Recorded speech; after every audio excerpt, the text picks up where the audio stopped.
來有6隻動物已經衝咗線啦。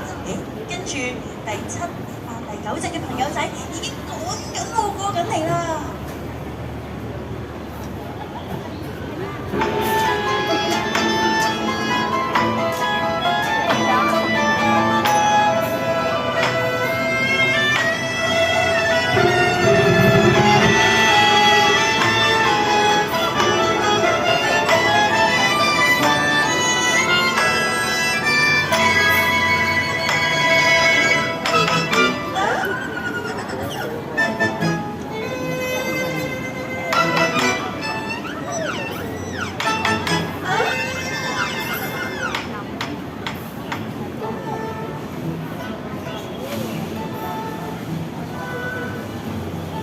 仲未完㗎，我哋啱啱第1位衝過終點嘅有狡猾嘅小老鼠啦，有好新奇嘅牛大哥，兇猛嘅老虎，仲有好跳躍嘅兔仔啦，非常之有氣勢嘅龍同埋靈活嘅蛇。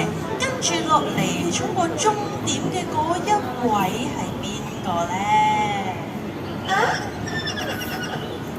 係咪馬？你聽下佢再叫多次。係咩嚟㗎？馬，冇錯啦，佢就係